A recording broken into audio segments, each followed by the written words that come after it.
warahmatullahi wabarakatuh. Kembali lagi di my YouTube channel. Saya Yuni Novia Karneli.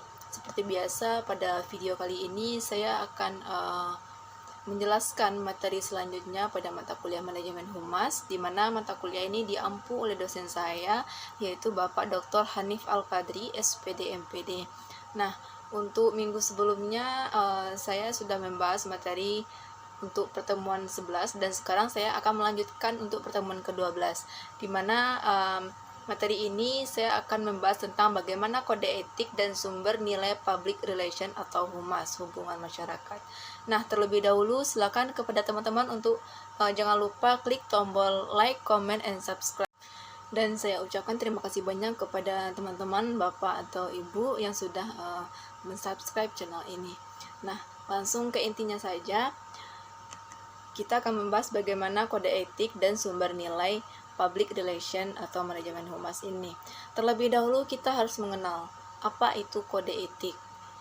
Kode etik pada prinsipnya dalam Kamus Bahasa Indonesia atau dalam KBBI atau beberapa pendapat ahli di antara keduanya itu sudah disimpulkan bahwasanya kode etik itu adalah tuntunan profesional yang sangat erat dengan satu kode etik setiap profesi. Jadi, setiap profesi apapun sebenarnya ada aturannya menjadi tuntunan profesionalnya. Dan perlu kita ketahui bahwasanya kode etik ini sangat berkaitan erat dengan prinsip etika yang berlaku untuk sebuah profesi. Dan tentu saja prinsip-prinsip etika pada umumnya akan berlaku untuk semua orang dan juga berlaku untuk profesional. Sejauh itu mereka disebut sebagai sebuah manusia atau dikatakan dengan kode etik. Karena kode etik itu juga bisa dikatakan sebagai sebuah tanggung jawab atau satu prinsip bagi kaum profesional. Nah, dapat dikatakan bahwasanya kalau kita mengaku sebagai seorang profesional, maka dia sudah tahu bagaimana tanggung jawabnya sesuai dengan profesi yang dia emban gitu, yang akan dia jalankan. Nah, sekarang kita akan melihat bagaimana itu prinsip-prinsip yang mengatur kode etik. Nah, sebelumnya sudah saya temukan di beberapa sumber dan juga penjelasan dari Bapak dosen saya, itu prinsip-prinsip yang mengatur kode etik itu terdiri atas 3. Yang pertama yaitu ada prinsip keadilan, yang kedua itu ada prinsip otonomi, dan yang ketiga itu ada prinsip integral. Nah, di antara ketiga prinsip ini tentu memiliki makna yang berbeda-beda. Yang pertama yaitu prinsip keadilan. Maksud dari prinsip keadilan ini adalah menuntut orang yang profesional agar menjalankan profesinya secara adil dan tidak merugikan pihak manapun, dan tidak pula menyebabkan pihak tertentu. Hak dan kepentingan pihak tertentu menjadi terabaikan, khususnya orang yang dilayani dalam rangka profesinya. Dan maksud dari prinsip keadilan ini menurut pemahaman saya dan menurut analisa saya adalah jika kita ambil saja salah satu contoh sebagai seorang pimpinan dalam suatu perusahaan, lembaga atau dalam suatu perusahaan, dia sudah memiliki jiwa profesional dalam dirinya. Tentu dia juga harus menjalankan profesinya sendiri. Nah, dimanapun dia harus adil dan mampu bertanggung jawab dengan atas pimpinan yang sudah dia emban gitu, amanah yang sudah dia jalankan gitu. Nah, dia juga harus melayani seperti karyawannya atau stafnya atau di bawahannya. Karena tidak mungkin seorang pimpinan itu hanya memerintahkan saja, tetapi dia juga melayani. Kalau seandainya, misalnya kita lihat pada saat melakukan rapat misalnya. Nah, bisa saja di antara semua karyawan itu memiliki pendapat yang berbeda-beda, dan semua itu harus seorang pimpin harus melayani gitu, harus mendengar apa pendapat yang diberikan oleh karyawan atau staf tersebut mengenai perusahaan yang akan dia kembangkan, mengenai produk atau jasa yang akan dia publishkan. Dan tidak hanya melayani saja, tetapi seorang pimpinan tersebut juga harus menjalankan tanggung jawabnya sendiri sebagai seorang pimpinan dalam sebuah perusahaan, organisasi, atau dalam sebuah lembaga. Karena profesi apa yang dia emban itu berkaitan dengan pekerjaan yang dia amanahkan pada saat sekarang itu. Dan disinilah seorang pimpinan itu harus memiliki sifat keadilan, bagaimana dia menjalankan profesinya. Dan yang kedua yaitu prinsip otonomi.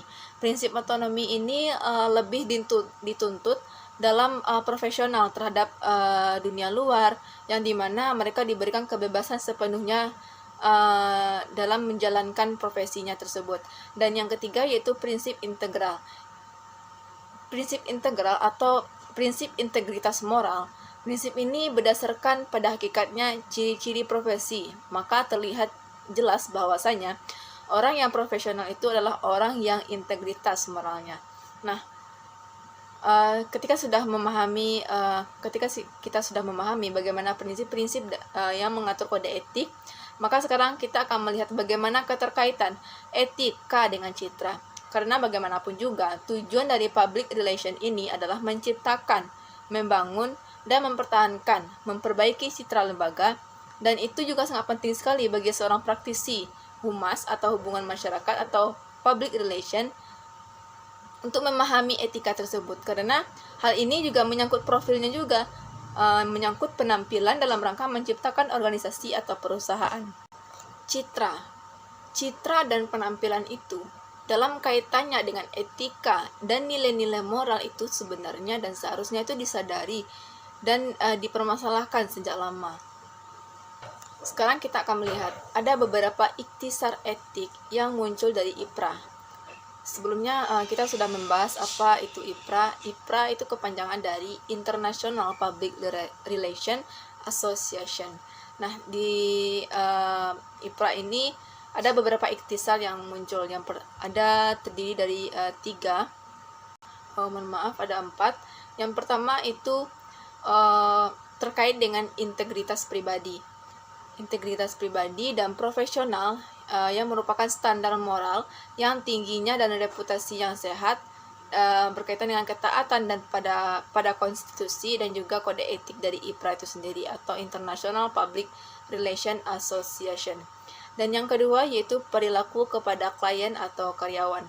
Maksudnya ini adalah perilaku yang adil, tidak mewakili dan kepentingannya yang berselisih atau bersaing tanpa persetujuan, menjaga kepercayaan klien dan karyawan, tidak menerima upah kecuali dari klien atau karyawan, dan sebagai bahan untuk menutup sehingga proses dari keadilan jadi permasalahan kejujuran itu jadi terabaikan gitu, dan tidak menggunakan metode-metode untuk menghina klien tersebut, serta menjaga kompensasi yang bergantung kepada pencapaian suatu hasil tertentu.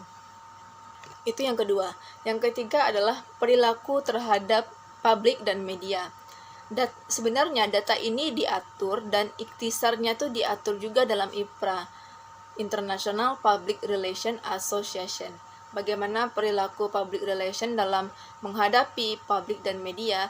Jadi banyak diatur. Antara lain yang pertama yaitu bagaimana seorang praktisi public relation atau PR seharusnya memperhatikan kepentingan umum dan harga diri seseorang. Jadi hal ini tidak boleh diabaikan dan ini juga menjadi salah satu tanggung jawab dari seorang praktisi public relation. Dan yang kedua yaitu diatur agar tidak merusak integritas media komunikasi. Dan yang selanjutnya itu memberikan gambaran atau tidak menyebarluaskan secara sengaja informasi yang palsu. Nah, dengan kata lain, menyesatkan informasi melalui informasi yang hoax gitu. Nah, itulah yang ketiga. Yang selanjutnya etika ikhtisar yang muncul dalam IPRA itu yang keempat itu perilaku terhadap teman sejawat. Tidak melukai secara sengaja reputasi profesional atau praktek anggota lainnya yang sejawat dengan kita. Tidak berupaya menggantikan anggota lain dengan karyawan-karyawan atau kliennya. Nah, itulah beberapa 4 ikhtisar dari International Public Relation Association atau disebut dengan IPRA. Nah, sekarang kita akan melihat bagaimana dalam kegiatan public relation tersebut.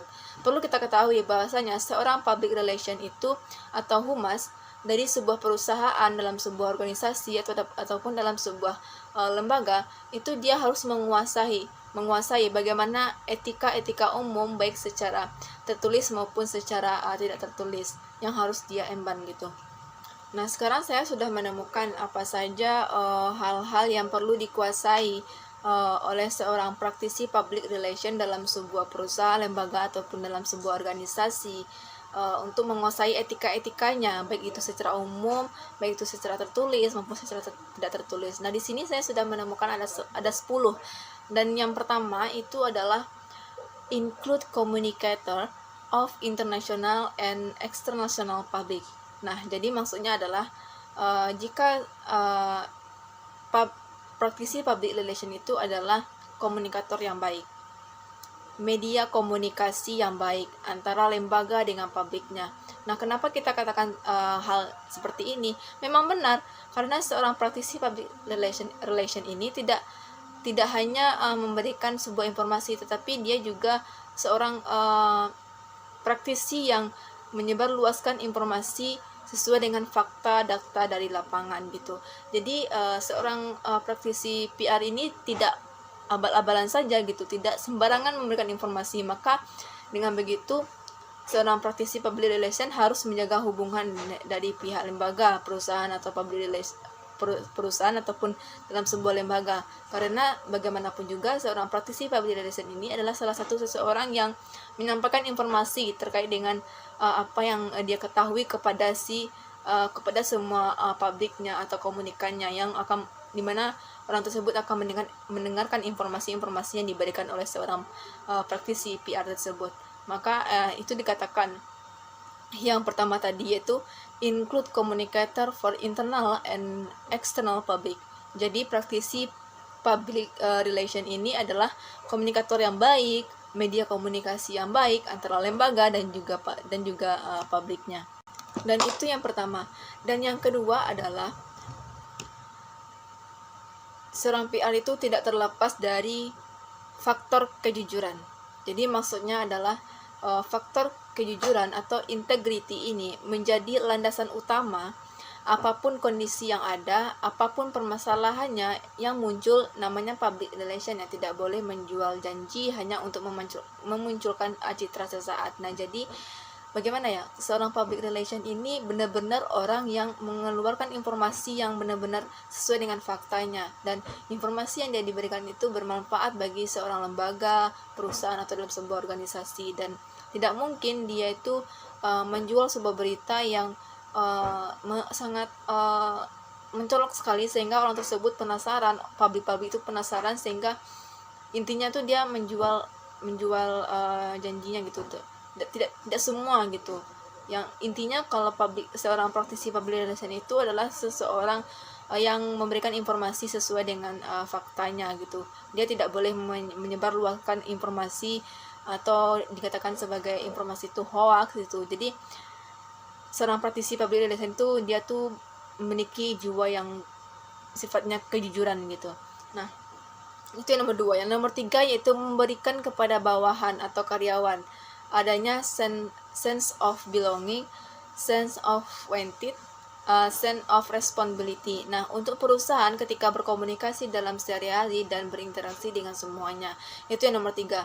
Yang kelima yaitu menyampaikan informasi penting kepada anggota atau kelompok yang berkepentingan. Dan yang nomor 6 yaitu menghormati prinsip-prinsip atau memiliki rasa hormat terhadap nilai-nilai kemanusiaan. Nah, itu perlu diterapkan oleh seorang praktisi public relation ketika dia memiliki atau harus menguasai etika-etika umumnya, baik itu secara tertulis maupun secara tidak tertulis. Dan yang ketujuh yaitu menguasai teknik dan cara penanggulangan kasus ke kasus sehingga dia tuh mendapatkan atau menarik keputusan serta mengambil solusi dan mempertimbangkan secara bijaksana dari persoalan-persoalan yang sedang dihadapi. Nah, seorang praktisi public relation ini tidak hanya menerima informasi dan lalu dia akan memberikannya ke semua publik itu, atau dikatakan kalau praktisi public relation itu adalah seseorang komunikator yang baik. Dia tidak hanya menyampaikan informasi saja, tetapi dia juga berperan penting dalam permasalahan lembaga perusahaan ini. Bagaimana permasalahan di perusahaan atau lembaga ini dapat terselesaikan. Nah, jadi dia harus menguasai teknik-tekniknya gitu, menguasai ilmunya gitu, bagaimana cara mengatasi permasalahan ini, bagaimana cara dia mencari solusi, dan bagaimana cara dia itu menarik kesimpulan dan intinya bagaimana cara dia itu menanggulangi kasus tersebut. Nah, itulah yang ketujuh. Dan yang kedelapan yaitu mengenal batas-batas yang pada dasarnya adalah moralitasnya pada profesi public relation atau PR. Dan yang kesembilan adalah penuh dedikasi. Jadi seorang praktisi public relation atau PR ini dia harus penuh dedikasi dalam profesinya, khususnya dedikasi untuk perusahaan dan lembaga. Dan yang ke-10 itu menaati kode etik. Nah, seorang praktisi public relation itu harus menaati kode etik. Jadi secara keseluruhan, kode etik yang tertulis oleh IPRA atau International Public Relation Association dalam setiap negara yang dikembangkan atau justru budaya apa kapasitas masyarakat setempat. Dan begitu juga dengan Indonesia, ada kode etiknya juga Perhumas Indonesianya itu. Dan itulah menurut analisis saya terkait dengan apa saja hal-hal yang perlu dikuasai oleh seorang praktisi public relation atau humas, baik itu secara tertulis maupun secara tidak tertulis. Dan itu juga saya dapatkan dari beberapa sumber dan juga penjelasan dari Bapak Hanif. Selanjutnya itu kita akan menjelaskan bagaimana kode etik ini haruslah dipahami. Karena jelas bahwasanya Indonesia ini jiwanya adalah Pancasila dan juga Undang-Undang Dasar 1945 yang merupakan landasan utama dari tata kehidupan sosial ataupun nasional yang diilhami Piagam PBB sebagai landasan tatanan kehidupan nasional dan dilandasi juga dengan Deklarasi ASEAN pada tahun 1967. Nah, dan tepatnya pada tanggal 8 Agustus dan sebagai pemersatu bangsa Asia Tenggara dan dipedomani oleh cita-cita dan keinginan dan juga tekad untuk mengamalkan perilaku kehumasan secara profesional. Nah, maka dari itu anggota Perhimpunan Hubungan Masyarakat atau Perhumas ini, maksud dari Perhumas ini adalah anggota Perhimpunan Masyarakat Indonesia. Mereka pada saat itu sepakat menaati bagaimana apa saja kode etik yang harus diterapkan oleh masyarakat di Indonesia, dan bila terdapat bukti-bukti yang melanggar kode etik kehumasan hubungan masyarakat di Indonesia ini, maka akan dilakukannya tindak organisasi terhadap perilaku pelanggaran kode etik tersebut. Nah, adapun aturan-aturan dalam Perhumas atau hubungan masyarakat di Indonesia ini terdapat pada pasal 1 yang menjelaskan tentang bagaimana cara mengatur soal komitmen pribadi dalam kaitannya dengan komitmen pribadi menurut aturan main kode etik Perhumas ini. Nah, anggota hubungan masyarakat atau humas atau praktisi public relation itu dia terdiri atas 3. Yang pertama, memiliki dan menerapkan standar moral dan reputasi setinggi mungkin dalam menerapkan profesi kehumasan atau ke-PR-nya. Artinya bahwa orang-orang yang berada di kehumasan itu adalah orang yang memiliki moral yang sangat luar biasa sekali dan memiliki reputasinya sangat tinggi. Karena ketika bermasalah dengan moral maka tidak akan layak menjadi seorang praktisi kehumasan. Dan yang kedua yaitu semua anggota perhumasan berperan serta dalam upaya memasyarakatkan kepentingan bangsa atau Indonesia. Dan yang ketiga yaitu menumbuhkan dan mengembangkan hubungan antara Indonesia yang serasi demi terwujudnya persatuan dan kesatuan bangsa Indonesia. Nah, itulah aturan Perhumas di Indonesia yang dijelaskan pada pasal 1 terdiri atas 3 ayat. Dan yang kedua, kita akan melihat pada pasal yang kedua, di mana pasal kedua ini dijelaskan bahwasanya aturan perilaku terhadap klien atau atasan. Dalam pasal ini ada beberapa ayat yang mengatur tentang perilaku tersebut, yang mana terdiri atas 5. Dan yang pertama yaitu anggota Perhumasan Indonesia harus berlaku jujur.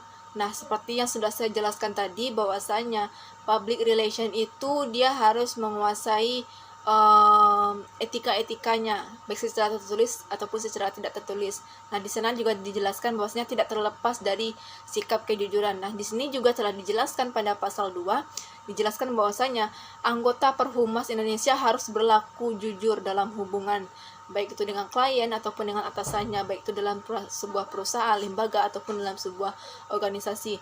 Jadi yang disampaikan itu adalah sebuah kebenaran atau sebuah fakta yang dihimpun dalam komunikasi, sebuah kebenaran yang sesuai dengan apa yang terjadi di lapangan gitu, apa yang dikerjakan di lapangan itu yang akan disampaikan kepada publik. Jadi jangan sampai ada kata-kata yang melenceng gitu, yang seakan-akan informasi tersebut tidak benar gitu, padahal di sebuah perusahaan atau lembaga tidak melakukan ini gitu.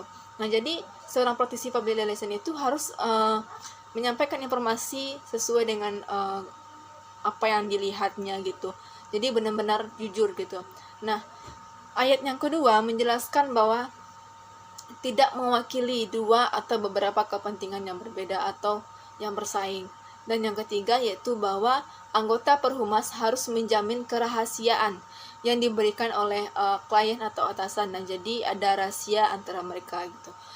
Yang keempat itu tidak boleh mengeluarkan ucapan yang cenderung merendahkan kliennya atau pimpinannya ataupun mantan klien atau pimpinannya. Nah, itulah yang sudah saya jelaskan pada video-video sebelumnya. Bagaimana cara kita menjaga hubungan baik dengan praktisi public relation dengan lembaga, media gitu, kepada karyawan, kepada bawahan ataupun kepada wartawan atau para jurnalis. Bagaimana cara kita menjaga hubungan baik dengan mereka agar citra lembaga tersebut atau citra perusahaan atau organisasi tersebut tercipta dengan baik gitu, terjadinya hubungan yang harmonis gitu. Jadi tidak ada yang namanya mengeluarkan kata-kata yang tidak sopan gitu, sehingga merendahkan kliennya atau pimpinan dari perusahaan tersebut. Dan yang keempat itu harus ada keyakinan bahwa anggota Perhumas Indonesia itu tidak akan menyerahkan kepada calon klien atau calon atasan bahwa pembayaran atau imbalan jasa mereka harus didasarkan pada hasil tertentu, atau dikatakan tidak akan menyetujui perjanjian apapun yang mengarahkan pada hal yang serupa, karena sudah adanya aturan pembayarannya. Karena tujuan utama dari konteks ini adalah bukanlah mencari keuntungan secara material. Nah, itulah yang dijelaskan pada pasal 5 yang terdiri dari 5 tadi. Dan selanjutnya kita akan membahas bagaimana penjelasan dari pasal kedua. Pasal ketiga. Pasal ketiga ini dijelaskan bahwasanya mengatur tentang perilaku terhadap masyarakat dan media massa. Yang mana anggota Kehumasan Indonesia harus menjalankan kegiatan profesinya dengan memperhatikan kepentingan masyarakat dan harga diri masyarakat. Dan yang kedua, perilaku terhadap masyarakat dan media massa yang mana tidak melihatkan diri dalam tindakan manipulasi integritas sarana maupun jalur komunikasi massa. Dan yang ketiga, anggota Perhumas Indonesia tidak menyebarluaskan informasi yang tidak benar atau informasi yang tidak sesuai dengan fakta empirik yang ada di lapangan. Jadi benar-benar informasi apa yang terjadi di perusahaan, apa yang terjadi di sebuah lembaga, itu benar-benar informasi tersebut yang akan disampaikan kepada klien publiknya. Tidak boleh menyebarkan informasi yang semena-mena gitu.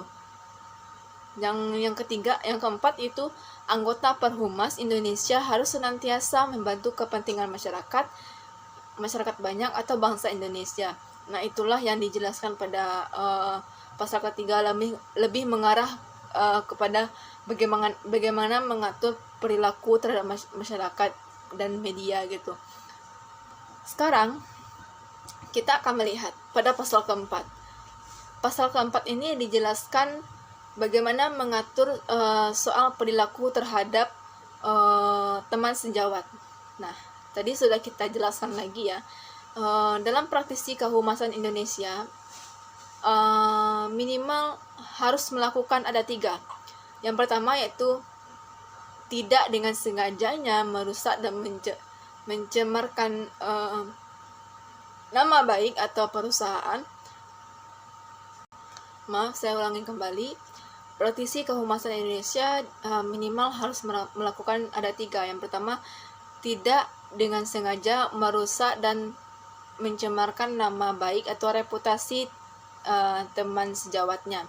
Yang mana ketika ada teman sejawatnya yang melakukan kesalahan, kita tidak boleh memproyeksinya kepada pihak lain.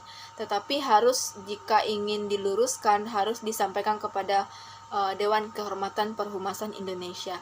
Dan yang kedua, praktisi kehumasan itu tidak menawarkan diri atau mendesak klien ataupun atasannya ataupun pimpinannya untuk menggantikan kedudukan teman sejawatnya. Nah, itu biarkan saja mereka yang mengatur gitu.